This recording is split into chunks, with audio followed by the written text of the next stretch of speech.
2도에서 3도 정도 높겠습니다. 낮 기온은 서울이 17도 등 전국이 14도에서 22도로 오늘과 비슷하겠습니다. 아나운서 홍소연입니다. 지금 시각 5시 5분입니다. KBS.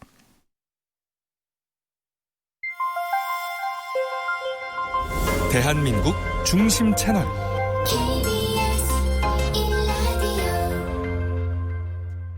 Listen, everyone.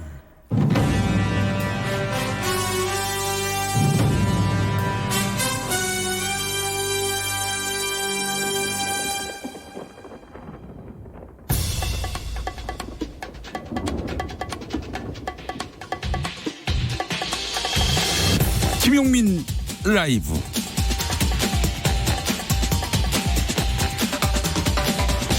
(2019년 11월 22일) 금요일입니다. 안녕하십니까, 김용민입니다. 어제자 조선일보는 미국이 주한미군 1개 여단 철수를 검토 중이라고 보도했습니다. 이에 대해서 미국 국방부는 absolutely no truth, 즉 전혀 사실이 아니라며, 그리고 삭제를 demanding, 즉 강력히 요구했습니다. 이에 대해서 조선일보 국제부의 한 중견 기자는 미국 국방부 대변인이 부인했다고 해서 오보다 아니다, 이렇게 판단할 사안이 아니다라고 말했습니다. 사실 일방이 부인한다고 진실이 아니게 되는 것은 아니죠. 그래서 지금 조선일보 보도가 사실이 아니라고 단정하기는 어려운 단계입니다. 그러나 미국의 주한미군 철수 검토가 사실이라면 모를 리 없는 더불어민주당 여당은 조선일보의 오보를 확신합니다.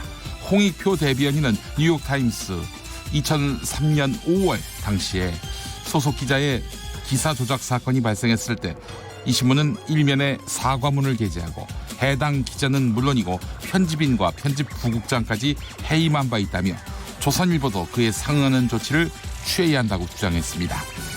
조선일보 말보다는 여당 말, 또 미국 국방부 말에 좀 더 신뢰를 할 수밖에 없습니다. 현재로선.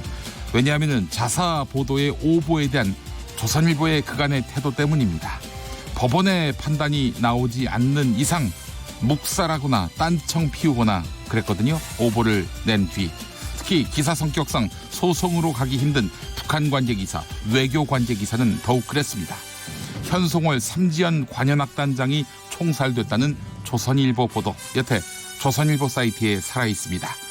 조선일보는 현송월 총살에 대해서도, 이 같은 보도에 대해서도 지금도 오보다 아니다, 판단할 사안이 아니라고 보는지요. 사람이 살아서 돌아다니는데도 당신의 저녁은 아침보다 똑똑하다. 여기는 김용민 라이브입니다.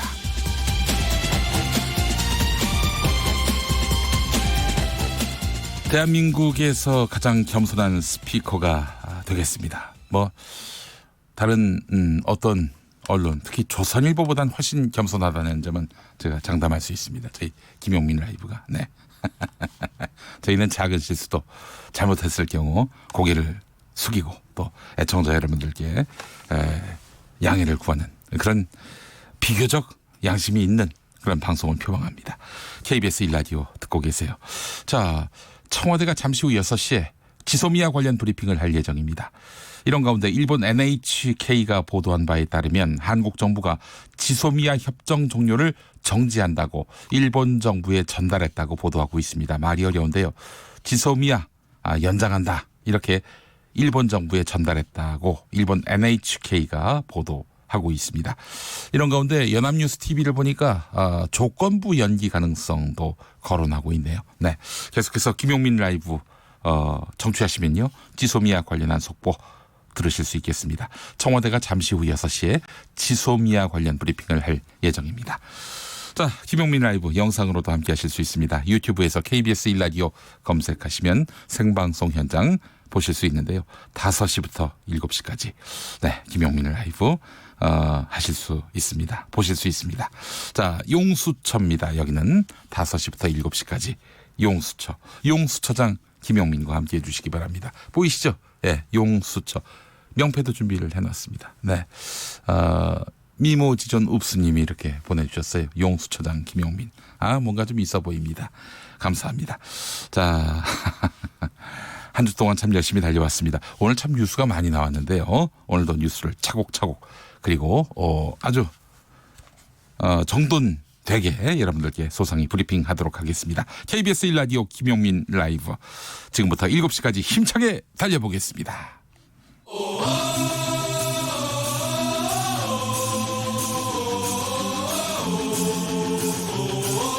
김용민 라이브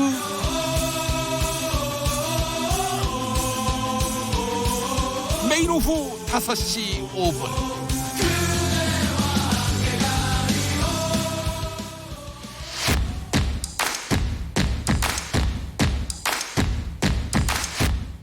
그냥 똑같은 뉴스 브리핑이 아니다. 정치 뉴스 피로 해소에 딱 좋은 브리핑. 매일 5시 5분 절대 놓치면 안 되는 뉴스 505.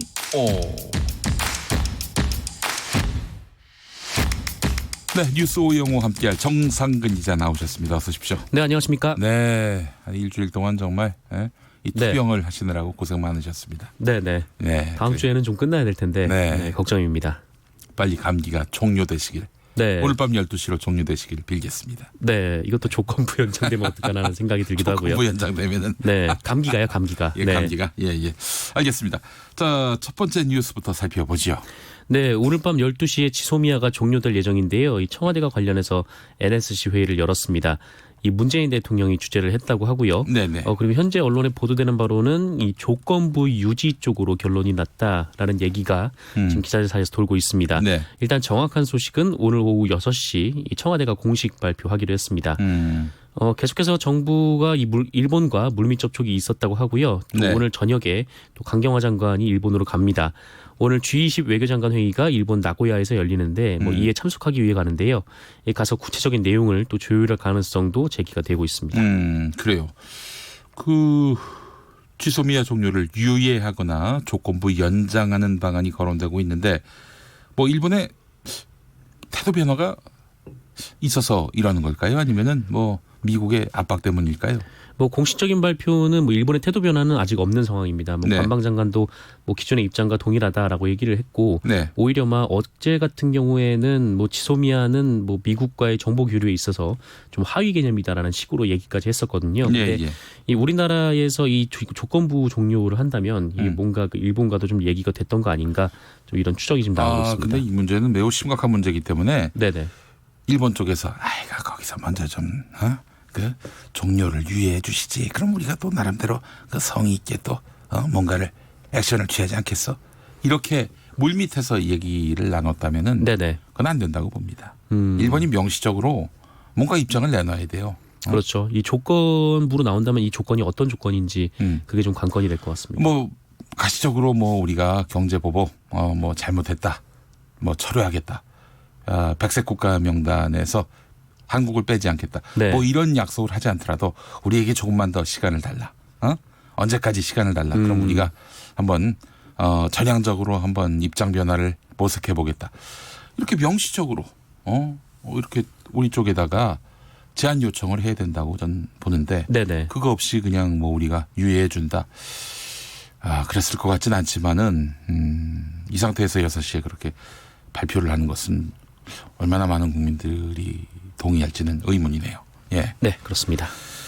예, 알겠습니다. 그래요. 6시에 결과를 한번 지켜보도록 할 텐데 지금 포털에 올라오는 뉴스들을 보면은 NHK 한국 지소미아 종료 안 한다. 일본 정부의 방침 전달. 이런 보도가 NHK를 통해서 또 나왔다는 점도 네네. 굉장히 불편하네요. 네, 그죠? 그렇죠. 일본 정부가 흘렸던 가능성이 높은 그런 상황인 것 같습니다. 예, 그래요. 알겠습니다. 그럼 어떻게 지소미아 종료를 유예하면은 네. 황교안 대표가 단식을 풉니까? 그거 외에도 조건이 더 조건이 있기 때문에. 많나요? 네. 알겠습니다. 문재인 대통령이 오늘 반도체 기업을 찾아간 것으로 아는데 지소미아와 관련한 행보로 해석됩니다. 네, 오늘 오전에 이 충남 천안에서 열린 실리콘 웨이퍼 2공장 준공식에 참석을 해서 축사를 했습니다. 네. 일본의 수출 규제를 계기로 벌이고 있는 이 소재 부품 장비 기업 경쟁력 강화 및 이런 행보의 일환으로 산업 현장을 방문한 것인데 네. 오늘 지소미아가 종료되는 날인 만큼 이 행보도 좀 좀 여러 가지 해석을 좀 나왔었습니다. 네네. 이 문재인 대통령은 이 자리에서 이 누구도 한국을 흔들 수 없다라고 말하면서 이번 투자와 제2공장 준공을 계기로 더 많은 소재 부품 장비 산업의 민간 투자가 전국 곳곳에서 활발히 일어나길 기대한다라고 당부하기도 했습니다. 네, 알겠습니다. 황교안 대표 지소미아 종료 철회를 재차 요구했다고요? 네, 오늘 호소문을 냈는데 이 문재인 대통령을 향해서 이 대한민국을 위한 결단을 요구한다라고 말을 했습니다.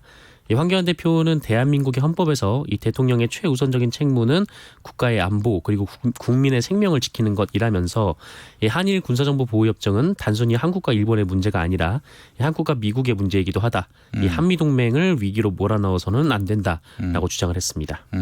그래요. 알겠습니다. 자, 김학의 전 법무부 차관 재판 결과가 나왔는데 무죄가 선고됐어요. 성범죄는 말할 것도 없고 뇌물수수 건 역시 무죄 이렇게 결론 났죠? 네, 무죄가 나왔습니다. 2013년 별장 성접대 의혹이 불거진 후 6년 만에 내린 첫 사법 판단이 무죄로 나왔습니다. 김학의 전 차관은 건설업자 윤중천 씨 그리고 사업가 최모 씨로부터 총 1억 7천만 원 상당의 뇌물을 수수한 혐의로 재판에 넘겨졌습니다. 아울러 2012년 사망한 이 저축은행 회장 김모 씨로부터 1억 5천여만 원 상당의 뇌물을 받은 혐의가 추가로 기소가 됐는데요.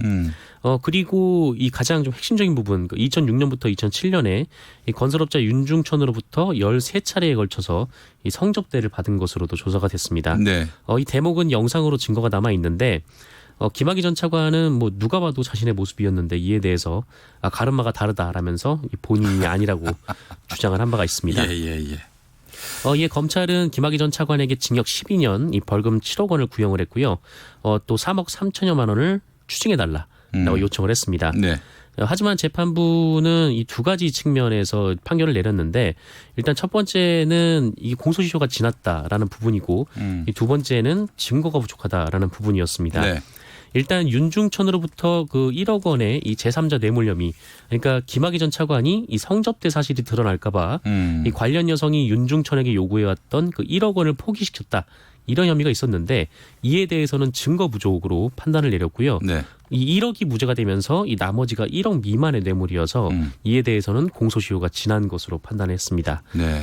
그리고 2003년부터 2011년까지 이 스폰서 역할을 했던 이 사업가 최 씨로부터 4,900만 원을 받은 혐의가 있었고 네. 또 모 저축은행 김모 씨로부터 1억 5천만 원 금품을 받은 혐의도 있었는데 이 최 씨에게 받은 돈은 증거가 부족하거나 이 대가성, 그 직무 관련성이 입증되지 않았다라면서 무죄를 판단했고요. 네. 이 김 씨에게 받은 1억 5천여만 원도 2007년에서 2009년에 받은, 그러니까 공소시효가 살아있는 것들은 직무 관련성이나 대가성을 인정할 수가 없어서 무죄가 됐고 그리고 그 전에 있던 거는 결국 또 1억 원 미만이 되어버리는 바람에 공소시효가 지났다고 봤습니다.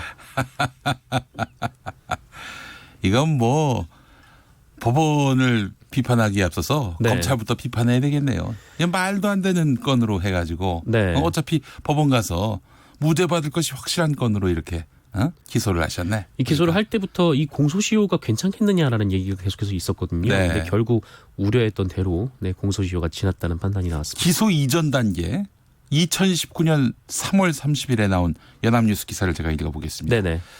김학의 전 법무부 차관의 성폭행 뇌물수수 의혹 사건을 규명할 수사단 단장의 여환섭 청주지검장이 임명된 데 대해서 임은정 충주지청 부장검사가 비판을 쏟아냈다. 임은정 검사는 누구에게 수사를 맡기는지를 보면 수사를 맡긴 자의 의중이 엿보이고 수사 결과까지 다소간 예상할 수 있다. 어이없고 황당함을 넘어서는 참혹함에 할 말을 잃었다.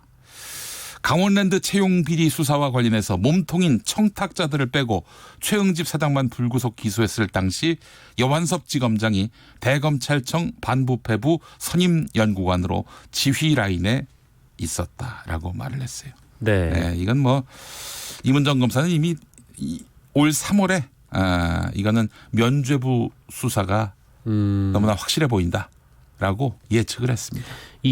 얼마 전에 이제 윤중천 같은 경우에는 이제 유죄를 선고받았는데 네. 이 성접대 관련된 부분에 있어서는 무죄 판결이 나왔습니다. 이것도 네네. 역시 공소시효가 지났기 때문인데 네네. 그때 재판부가 2013년에 제대로 된 기소를 했으면 네. 이것에 대해서도 판단을 내릴 수 있었을 텐데 네. 이 죄질이 좀 좋지 않음에도 불구하고 이 검찰이 왜 그때 이 제대로 기소를 하지 않았냐라고 질타를 하기도 했었습니다. 그래요. 일단 그래서 참 세월호 특별수사단의 앞날도 어느 정도 짐작할 수 있지 않을까 하는 생각을 개인적으로 해봅니다. 예, 지금 단장이 임관혁 수원지검 안산지청장 아닙니까? 네네. 이분 같은 경우 정치검사로 낙인 바뀌었고요.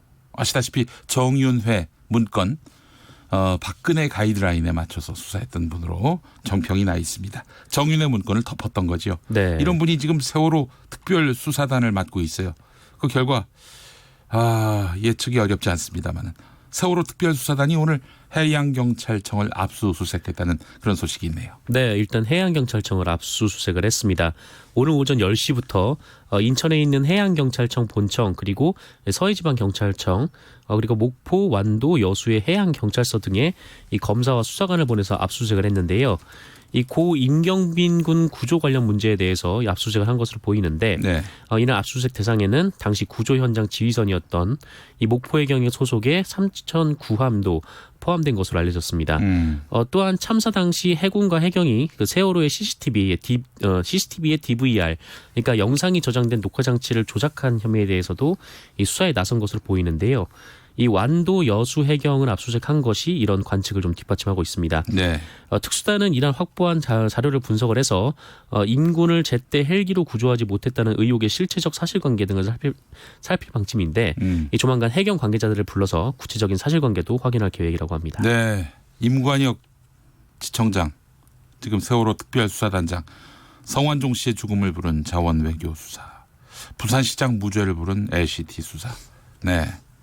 LCT 수사 같은 경우는 이거는 확실하게 이건 다 차려놓은 밥상이다. 네네. 이런 얘기가 나올 정도로 너무나 증거가 명확했던 그런 수사였는데 이것도 역시 다 그냥 네.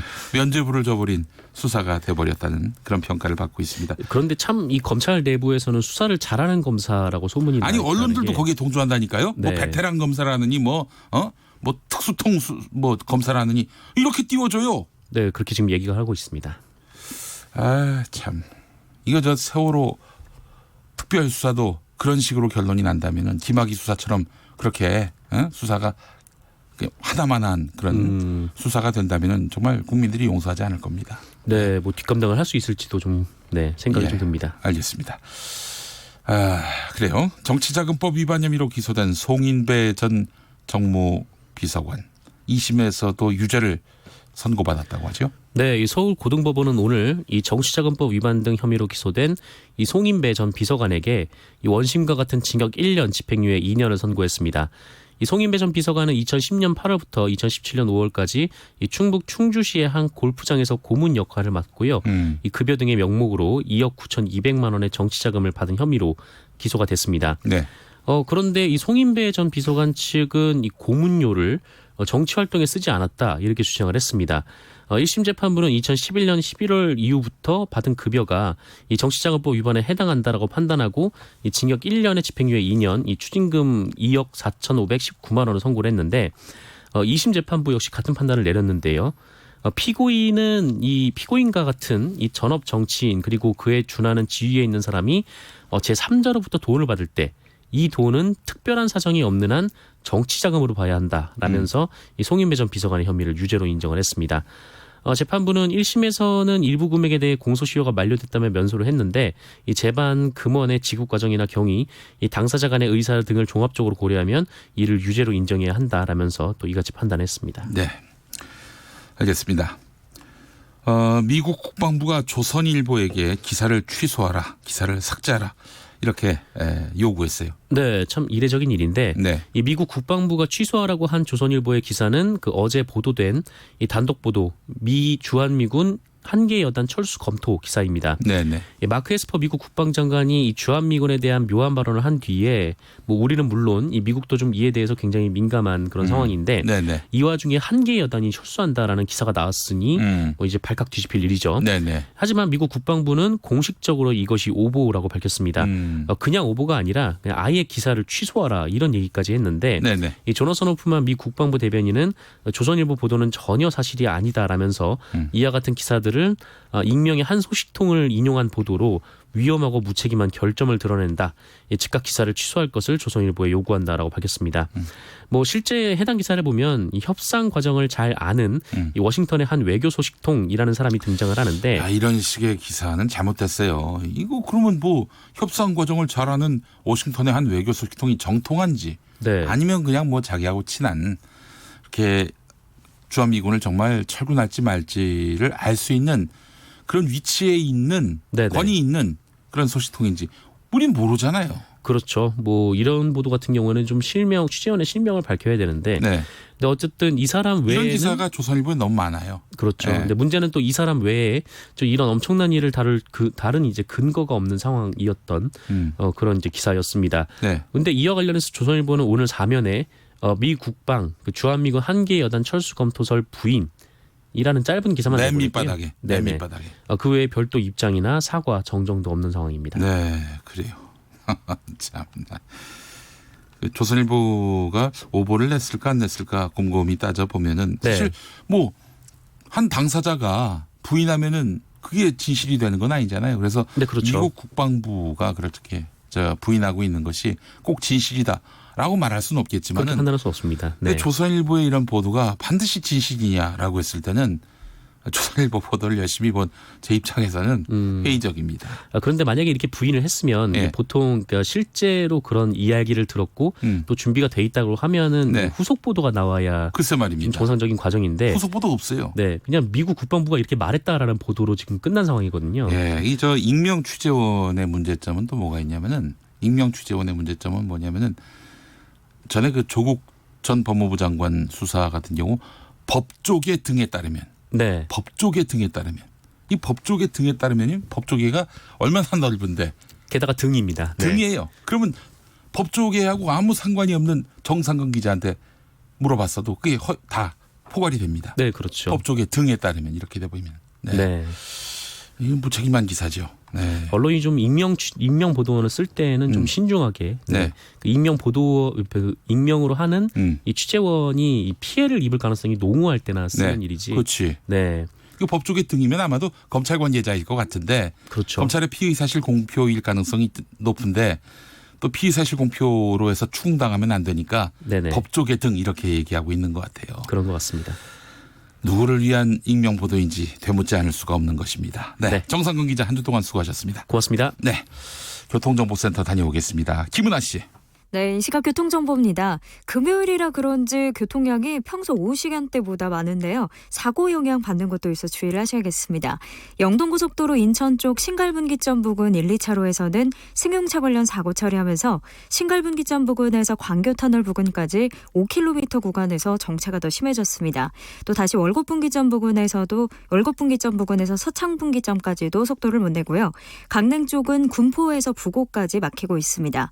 부산 외곽 고속도로는 기장 쪽인데요. 금정산 터널 2차로와 갓길에서 화물차 관련 사고가 나 김해가야 하이패스 일대 4km 구간에서 정체가 극심한 상황입니다. 또 창원 방향은 금정산 터널에서 대간분기점 일대까지 답답한 흐름이고요. 남해고속도로 부산 방향 7원분기점에서 하만 2터널 부근 4km 구간에서 밀리고 하만 2터널 부근 1차로에서는 승용차 고장 처리하고 있어서 차로 변경에도 유의를 해주셔야겠습니다. 더 가서 대저분기점에서 덕천 사이로는 3km 구간에서 정체입니다. 또 반대 순천 방향 북창원에서 창원 1터널 부근까지도 짧게 밀리고 있습니다. KBS 교통정보센터였습니다. 김용민 라이브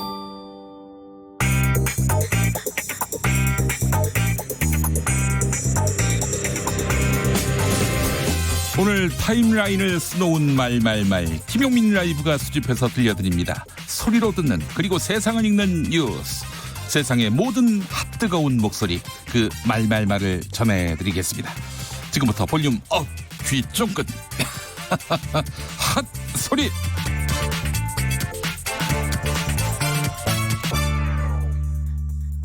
원하지 않는데 계속해서 촬영당하고 있어서 스트레스를 받고 있다. 조국 전 법무부 장관과 같은 아파트에 거주하고 있는 주민이 TBS 라디오 김어준의 뉴스공장에 나와서 입장을 밝혔습니다. 주민은 과도한 취재를 하는 언론을 비판했는데요. 일례로 종편 방송에서 재근상을 받을 정도로 매일 찾아와 영상을 몰래 찍고 방송에는 마치 조국 전 장관 때문에 경비 아저씨들까지 고충을 겪고 있다는 식으로 편집해서 내보냈다. 이렇게 말했습니다. 악마의 편집을 해서 방송에낸 그 언론사는 과연 어디였을까요? 주민의 이야기 들어보시죠. 경비 아저씨분께서 정말 기자들한테 질리셨어요. 왜냐하면 그 경비 아저씨 인터뷰를 했더라고요. 예. 어떤 언론에서. 그런데 이제 경비 아저씨한테 자꾸 말을 시켜도 아저씨가 대답을 안 하시니까 예. 경비 아저씨한테 일이 어떠시냐, 일하기가 어떠세요 이렇게 물어본 거예요. 네. 그래서 아저씨가 아유 뭐 돈도 적고 힘들죠 이렇게 말씀을 하셨대요. 그랬더니 어떤 종편 프로그램에서 그 영상도 몰래 찍은 거예요. 그 아저씨 얼굴이 나오지도 않아요. 몰래 찍어서 마치 조국 전 장관 때문에 이 경비들까지 고충을 겪고 있다는 식으로 그 부분을 편집해서 내보냈다는 거예요. TV조선이었나요? 채널A였나요? 기로는 TV조선으로 기억해요. 유명한 그리고 곳이죠. TV조선하고 조선일보, 채널A 이렇게 세 개 언론사 분들이 제일 열심히 오세요. 정말 개근상 있다면 감사하죠. 그분들 조국 전 장관 자택 앞에 출석 개근상. 그 부분이 굉장히 좀 저는 절망스러웠던 게 네. 아니 법적으로 제재할 수 제가 변호사 상담도 받아봤어요. 이걸로 너무 스트레스를 받아서. 김용민 라이브. 내년 총선에서 대구 수성갑이 아닌 험지로 나가겠다고 험지 출마 선언을 한 김병준 전 자유한국당 비상대책위원장이 단식을 이어가고 있는 황교안 대표를 향해서 당내 문제는 결국 인적쇄신이 관건이다. 이렇게 말했습니다. 그러면서 박근혜 전 대통령 탄핵 사태에 책임이 있는 사람들에게 탄핵 문제를 진짜 덮고 가려면 탄핵과 당 분열의 원인 제공자들은 뒤로 물러나야 한다. 이렇게 말했습니다. KBS 1라디오 김경래의 최강시사 인터뷰 들어보시죠. 예를 들어서 과거를 정리한다고 하면은 네. 탄핵에 이르게 된 과정에 있어서 네. 여러 가지 그 문제나 또 아니면 원인이 되었던 부분들, 분열의 원인이 되었던 부분들 이런 것을 가려가면서 선을 그어줘야 된다고 봅니다. 그러니까 박근혜 전 대통령 탄핵 사태에 책임이 있는 사람들. 예, 그 우리가 이런 예. 그 부분을 유보하자고 그러지 않습니까? 예. 토론을 싸우게 되면은 서로 이제 그 아주 경론만 일어나고 분열이 더 강화되니까. 예. 우리가 이건 좀 유보하자고 그러는데 그 유보하는 모습이 뭔가 하면 그냥 있는 대로 가자고 해서는 유보가 안 됩니다. 책임 있는 분들이나 그 네. 원인을 제공한 분들이 뒤로 물러서줘야 유보가 되는 겁니다. 그분들이 있는 한은 계속 유보가 안 되고 계속해서 이게 쟁점이 되죠. 그래서 예. 제가 뭐 하나하나 한 분 한 분 구체적으로 말씀드릴 수는 없습니다만 네. 어쨌든 유보를 한다고 하면 제대로 유보를 해야 된다. 그 제대로 유보하는 것은 원인을 제공했거나 책임을 져야 되는 분들이 뒤로 물러나 줘야 됩니다. 예. 대국민 호소문을 발표하고 한일 군사정보 보호협정 파기 철회를 거듭 요청한 황교안 자유한국당 대표 무기한 단식을 이어가고 있죠. 자, 오늘 호소문을 냈는데 지소미아는 한미동맹의 척도라고 발언했습니다. 이와 관련해서 MBC 라디오 김종배의 시선집중에 나온 홍영표 더불어민주당 의원은 한미 간의 관계를 재정립할 때가 왔다고 생각한다. 이렇게 말했습니다. 그러면서 진행자가 황교안 대표가 차기 대권주자로서 일본과 미국에게 어필하는 것은 아닌가 싶다는 의견이 있다라고 물어보자 홍영표 의원 그런 측면도 있다고 생각한다라고 말했습니다. 들어보시죠. 저는 한미 동맹이 가장 절대적이고 최고의 그런 가치다. 그거 없으면 우리 대한민국은 존재할 수 없다. 네. 저는 그렇게까지 가서는 안 된다고 봅니다. 분명히 한미 동맹은 우리 외교 안보에서 굉장히 중요한 것이고 또 네. 한국이 지금까지 이렇게 한미 동맹을 통해서 얻은 것도 굉장히 많다고 봅니다. 그러나 최근에 미국의 태도를 보면 네. 이 지소미아뿐만 아니라 방위비 분담금 협상이라든지 여러 가지 문제에 있어서 실제로 한미 동맹에 대해서 우리가 고개를 갸우뚱하게 하는 일들이 많이 일어나고 있지 않습니까? 예. 그래서 저는 우리 한미 간의 관계도 좀 더 재정립하고 좀 저희가 다시 한번 재점검할 때가 왔다고 생각합니다. 그렇게 보세요. 네. 지금 0609님은 황교안 대표가 차기 대권 주자로서 일본과 미국에게 어필하는 것은 아닌가 싶네요라는 그 의견을 주셨는데 어떻게 생각하십니까? 저는 뭐 그런 측면이 있다고 봅니다. 잠시 후 6시에 지소미아 관련 청와대 브리핑이 있을 예정인데 김육은 안보실 1차장이 발표할 것으로 보도되고 있는 상황입니다. 주한미군 사령부가 연내에 방위비 분담금 협상이 이루어지지 않으면 주한미군 내에서 일하고 있는 한국인을 강제 무급 휴직시키겠다 이런 방침을 내놨죠. 관련해서 무급 휴직의 위기에 처한 주한미군 한국인 노조의 입장을 들어봤습니다. 전국 주한미군 한국인 노동조합의 손지호 사무국장은 강제 무급 휴직을 해도 우린 대한민국 안보를 위해 일하겠다. 잘 견뎌낼 테니까 협상단은 국민들이 납득할 수 있는 결과를 만들어주길 바란다. 이렇게 밝혔습니다. CBS 라디오 김현정의 뉴스쇼 인터뷰 일부 들어보시죠. 예, 아까도 사회자님께서 언급하셨지만 무급 휴직 조치에 들어갑니다. 근데 그 무급 휴직이라고 하는 것이 최대 30일까지만 가능합니다. 아, 그래요? 예, 30일 이후로는 최소한의 필수직만 남기고 예. 나머지 직원들은 일시적인 감원 상태로 전환되는 것입니다. 아, 해고 상태요? 예, 먼저 저희들의 생계를 걱정해 주시는 많은 분들에게 감사를 드리는데요. 저희는 저희들에 대한 걱정이 협상의 결과에 악영향을 받지 않았으면 합니다. 그러니까 저희는 잘 견뎌낼 테니까 협상단은 우리 걱정하지 마시고 떳떳한 자세로 국민들이 납득할 수 있는 협상의 결과를 만들어주시기를 간곡하게 부탁드립니다. 김용민 라이브. 방탄소년단에게 병역 특례를 주느냐 마느냐. 정부는 국위 선양을 이유로 병역 혜택 여론이 일었던 방탄소년단 등 대중문화예술인에 대해서 대체복무 혜택을 주지 않기로 했습니다. 이와 관련해서 YTN 라디오 노영희의 출발 새아침에 나온 김대호 연예전문 기자는 정점에 서 있는 방탄소년단 멤버들이 순차적으로 군복무를 하게 되면 사실상 BTS 활동이 어렵게 된다. 국회에서 대중문화인에 대해서도 병역 특혜 내지 아니면 대체복무 제도를 개선해야 한다고 생각한다라고 밝혔습니다. 들어보시죠. 그리고 이제 순차적으로 슈, RM, 제이홉, 재민, 비, 정국 등등이 이제 4년에서 10년 동안 계속 순차적으로 입대를 해야 하는 상황이기 때문에 지금 가장 큰 정점에서 세계적인 인기를 누리고 있는 와중에 이렇게 그 멤버들이 이 군복무를 순차적으로 하게 되면 활동이 사실상은 어렵게 되죠. 물론 전제 조항은 이런 게 있습니다. 진이 내년부터 입대해야 될 나이는 있지만 다른 어떤 형태로든 학업이라든가 아니면 다른 형태로든 연기는 충분히 가능한 상황인 거죠. 이런 문제로 인해 가지고 이 국회에서도 이렇게 일반 이제 대중문화 인에 대해서도 조금 병역 특혜 내지 아니면 대체복무 제도를 개선해야 되지 않느냐. 어떤 한 표현에 따르면 BTS가 삼성보다 훨씬 더 국위 선양에 신경을 쓰고 있다. 지소미아 종료가 예정됐던 이 밤의 끝을 잡고 솔리드의 노래입니다.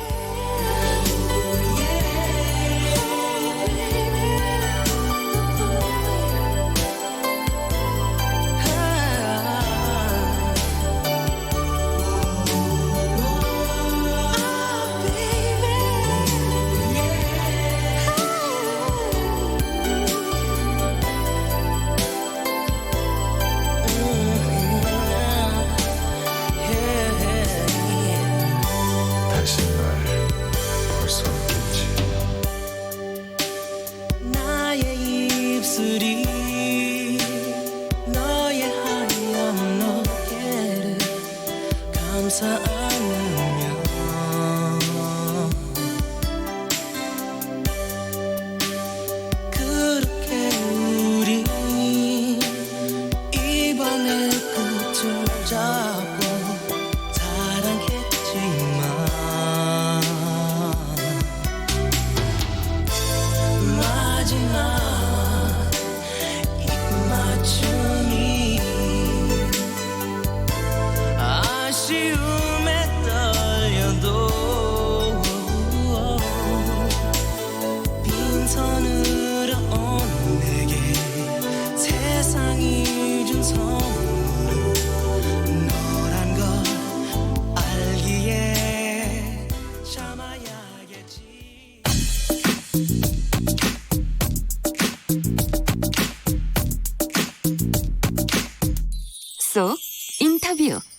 귀에 쏙 맘에 쏙 쏙쏙쏙 인터뷰 시간입니다. 한일 군사정보보호협정 지소미아가 별다른 변수가 없다면 오늘 밤 종료될 예정이었는데 청와대가 잠시 후 6시 발표를 통해서 지소미아를 조건부 연장할 수 있다. 이런 전망이 나오고 있습니다. 관련해서 여야 입장 이어서 들어보도록 하겠습니다. 먼저 더불어민주당 최재성 의원 연결했습니다. 최재성 의원님 나와 계시죠?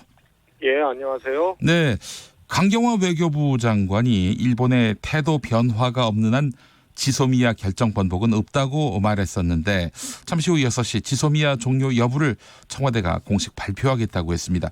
일본 NHK 뉴스에 따르면은 일본 정부에게 우리나라가 지소미아 종료를 하지 않기로 전달했다. 이런 이야기가 나오고 있습니다. 최재성 의원께서는 청와대 6시 발표 내용 어떻게 예측하고 계십니까? 저희가 지소미아 연장을 안 하고 부동의하고 종결하겠다는 것을 90일 전에 이제 통보를 했지 않습니까? 네. 그러면 그냥 종결이 되는 겁니다. 그런데 이 문제가 여러 함수 관계가 복잡하게 얽혀 있는 거기 때문에 미국도 그렇고 일본도 그렇고 또 우리도 그렇고 매우 이제 긴장도 높게 지금 여기까지 왔거든요. 네. 첫 번째 6시에 청와대가 발표하겠다는 것은 종결 통보 이후에 변화가 있는 거 아니냐 이렇게 좀 예측해 볼 수가 있고요. 네. 그래서 그냥 오늘 12시로 종결된다 이거하고는 좀 다른 변화가 있지 않겠나 싶고요. 두 번째로 그러면 어떤 변화냐. 네. 그러면 종결이냐 아니냐 이렇게 양당 간에 연장이냐 동결이냐 이렇게 단선적으로 결론이 나지는 않을 가능성이 클 것 같습니다. 그래서 예컨대 뭐 연장을 하되 네. 소위 말해서 지소미아 협정에 대한 주도권은 여전히 진행형으로 우리가 유지를 하고 네. 한일 간의 안보 이니셔티브는 우리가 지는 형태로 조금 조건부라는 게 그런 거 아닌가 싶습니다. 이게 말이 너무 어렵습니다. 좀 쉽게 풀어주시면은. 그러니까 이거는 연장된다 이거보다는요. 네. 종결 통보를 냈는데 네. 우리가 이미 이것을 조금 멈춘 상태로 유지를 하고 네. 그 대신 이제 언제든지 이거는 다시 또 종결 통보를 할 수 있는 뭐 이런 형태. 그래서 지소미아 주도권은 지고 한일 간의 안보 이니셔티브는 우리가 갖고 오는 이런 형태로 좀 될 가능성이 있고요. 일본의 입장 변화가 있습니까?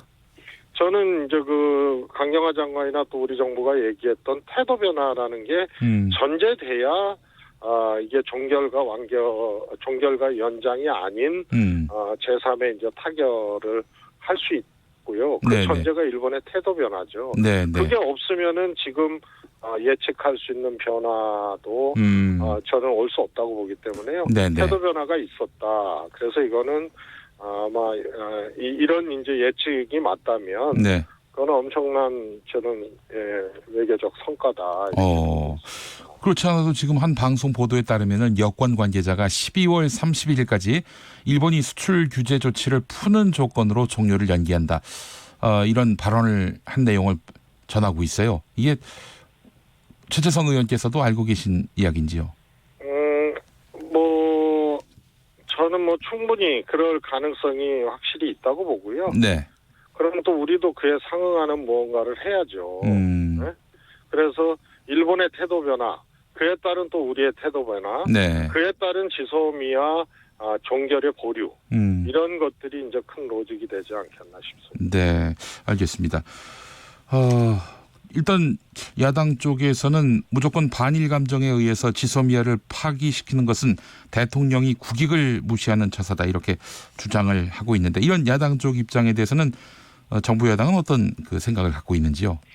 굉장히 무지한 겁니다. 무지하다. 왜냐하면 네. 이렇게 첨예한 외교적 사안, 안보적 사안은요. 네. 함수 관계가 복잡하기 때문에 좀 전에도 말씀드렸지만 종결이냐 연장이냐 이거 갖고 양국 국민들을 양국에서 어떻게 설득을 해요.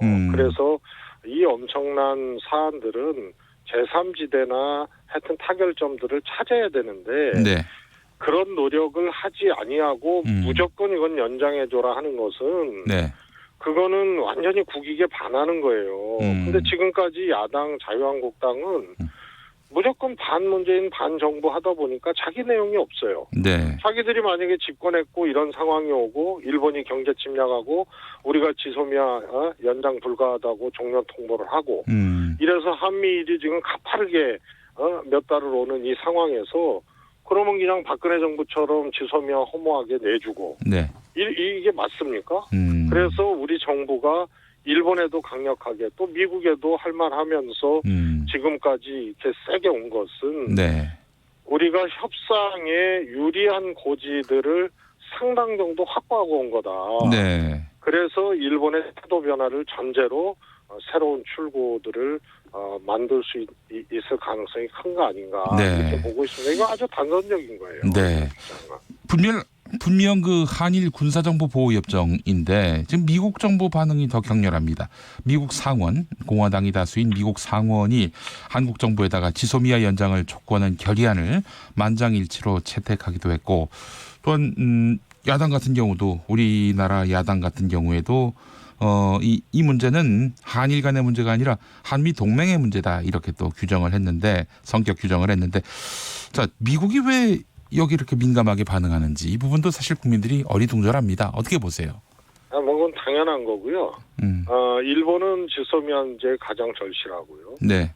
미국은 필요한 거고 한미일 이 안보 체계로 아시아 안보 체계 그다음에 중국에 대한 견제 이런 것이 기본적인 틀 아닙니까? 네. 그러니까 일본이 이런 새로운 미국의 안보 전략에 의해서 계속 안보적 지위가 아시아 내에서 격상돼 온 거거든요. 네네. 우리는 우려했던 거고 그 와중에 지소미아가 터진 겁니다. 네. 그러니까 절실한 일본은 물론이고 항상 일본 편을 들 수밖에 없는 한미일 요 안보 체계의 핵인 미국이 이거에 대해서 압박을 하고 하는 건 당연한 거고요. 상원도 그렇게 하는 건 당연한 겁니다. 네, 네.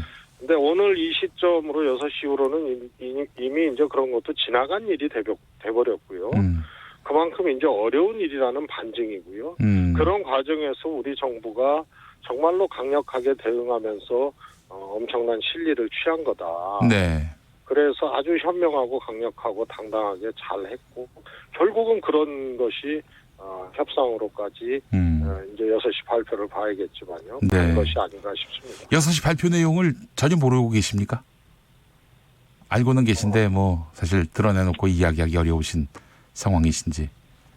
지금 하여튼 6시에 발표하는 건 변화가 있다는 거고요. 네. 태도 변화의 전제가 이것이 일본의 경제 침략으로 우리 반도체를 타격하고 화이트 국가에서 배제하는 걸로 우리도 안보상 신뢰할 수 없는 나라로 대한민국을 전제하고 네. 경제 타격을 했기 때문에 네네. 그래서 무슨 지소미아냐 이렇게 나간 거 아닙니까? 네. 그래서 이것이 변화되는 상황은 일본의 경제 타격에 대한 일본 스스로의 조정 정리들이 전제된 거다.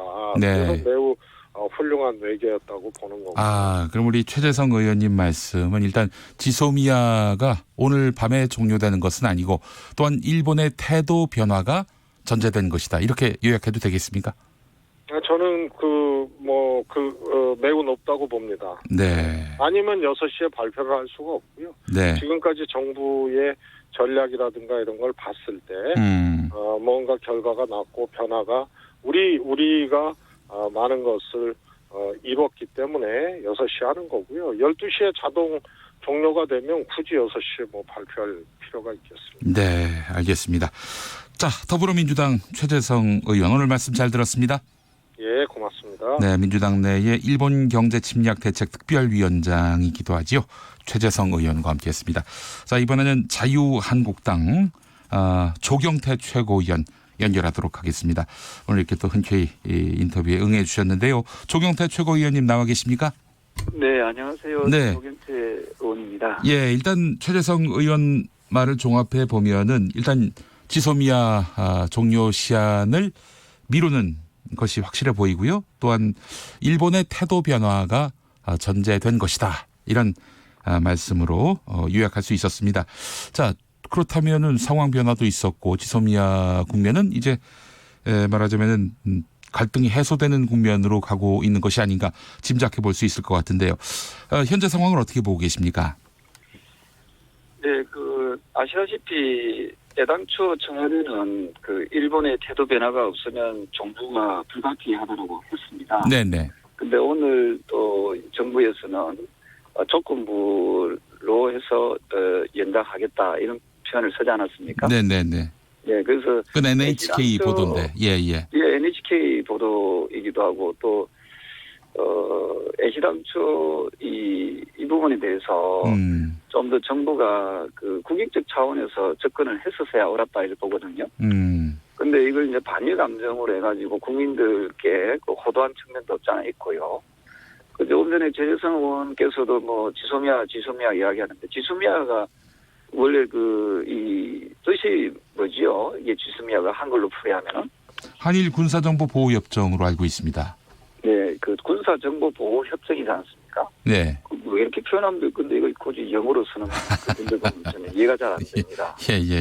예, 그리고 이 군사정보보호협정에 보면은 우리나라가 대한민국이 일본에다가 이 정보를 주는 거하고 네네. 일본이 우리한테 주는 그 군사정보하고 이걸 각각 알아야 되지 않습니까? 네네. 우리 사회자님은 잘 아시죠? 근데 절대 다수는 우리가 일본에게 주는 정보였다는 걸로 알고 있습니다. 그러니까 그 잘못 이해하는 겁니다. 아, 잘못 이해하고 있는 겁니까? 제가 말씀드릴게요. 예. 우리가 일본한테 주는 정보는 예. 주로 탈북자에 의한 정보라든지 그 북한, 중국 접견 지역에 의한 그 인적 네트워크에 의한 정보라든지 대북 정보죠. 예. 그 군사 분계선에서 나오는 감청 수단 등에서 나온 그런 수집된 그 대북 정보를 일본에 제공하는 거예요. 네네. 반면에 일본이 우리한테 제공하는 정보는 뭐냐면은 그 정보위성 아시죠? 하늘에 떠 있는 인공위성. 네네네. 정보위성 5개에서 나오는 정보. 그다음에 이지스함 6척에서 나오는 정보. 네네. 그다음에 조기 경보기 17대에서 나오는 정보. 그다음에 해상 초계기 77대에서 나오는 정보. 그다음에 지상 레이더 4개에서 나오는 이 고급 정보 자산이거든요. 이걸 우리나라 지금 예산으로 저희가 얼추 조사해 보니까 이 조기 경보기 한 대당 이게 5,600억 합니다. 그다음에 해상 초계기가 한 대당 1,000억에서 한 3,000억 정도 사이고요. 네. 그다음 이지스함 한 대가 한 1조 3천억 정도 하거든요. 예. 그래서 이걸 인공위성하고 지상 레이더를 뺀 나머지를 조사해 보니까 얼추 25조에서 38조 정도 들어가는 이 고급 정보 자산이에요. 네. 이런 것을 우리가 이용해서 예. 고급 정보를 우리가 제공받는 건데 얼마나 받았습니까 그동안? 아니 그거는 모르죠. 그건 얼마나 받은지 모르지만은 지금 북한에서 미사일을 지금 계속 쏘고 있지 않습니까? 네네. 그래서 북한에 대한 그 군사적 징후를 우리가 지금 접견 지역이나 탈북자 외에는 알 수 없는 것들이 많이 있을 거 아니에요. 네네네. 이것을 조기 경보기라든지 해상 초계기라든지 인공위성이라든지 네네. 받는 정보인데 예. 이 부분에 대해서 만약에 이게 한일 군사 정보 협정이 이게 종료가 돼버리면은 이것을 미국으로부터 간접적으로 다시 받아야 되는 거예요. 예.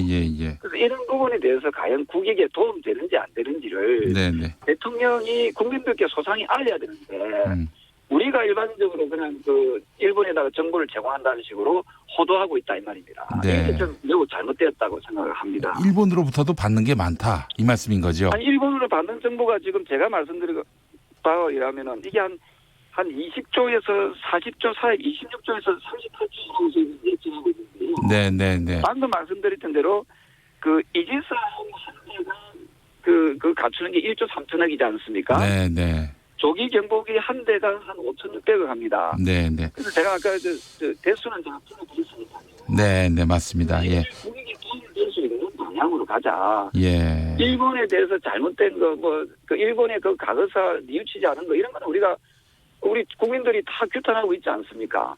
다만 제가 드리고 싶은 말씀은 안보적인 부분에 대해서는 국익적 관점에서 우리가 더 이상 혼란을 초래해서는 안 된다. 이런 생각이 듭니다. 근데 지금 사실은 지소미아 종료와 관련해서 일본 쪽에서 그거는 안 된다. 이거 연장을 해야 된다라는 입장을 그동안 줄기차게 해온 걸 보면은 아무래도 일본 쪽이 더 아쉬웠던 것이 아닌가 하는 그런 생각도 들기도 하고요. 저는 개인적으로 예. 저는 이제 공대 출신이거든요. 예. 개인적으로 저한테 이게 냉정하게 두 부분을 지금 청취자 여러분들께서도 한일 지소미아라고 치면 나옵니다. 나오면은 한국이 우리나라가 일본으로부터 받을 수 있는 그 정보, 또 일본이 우리로부터 받는 정보를 비교를 한번 해보시면 좋겠어요. 네. 그 비교해보면은 이게 저는 개인적으로 그 국익적 차원에서 또 이 북한에 대해서 우리가 상당히 그 우려할 만한 게 많이 있지 않습니까? 거듭 말씀드리지만은 네네. 북한은 핵무기를 가지고 있고 네네. 또한 그 이 핵탄두를 장착할 수 있는 그런 좀 약간 좀 위험한 나라지 않습니까? 네. 미사일은 계속 쏘고 미사일 실험은 계속하고 있고요. 이런 부분에서 북한의 이 징후 움직임을 좀 더 알기 위해서는 우리나라의 정보력만 가지고는 좀 부족하다는 생각을 합니다. 네, 알겠습니다. 예, 그래서 이런 점에서 그럼 우리가 초계기라든지 이지스함이라든지 인공위성이라든지 이런 걸 그러면 대폭 좀 늘리든가 해서 그게 비용이 어마어마하게 많이 들거든요. 예, 이런 부분에 대해서 우리가 국익적 차원에서 우리가 그 정보를 좀 유익한 정보를 많이 공급받을 수 있는 그런 알겠습니다. 예, 조경태 최고위원님 말씀 잘 들었습니다. 네네네. 네, 잠시 후 5시 58분부터 지소미아 관련 청와대 브리핑을 1텔레비전과 1라디오 동시에 전해드리겠습니다. 계속 청취해 주시기 바라겠습니다.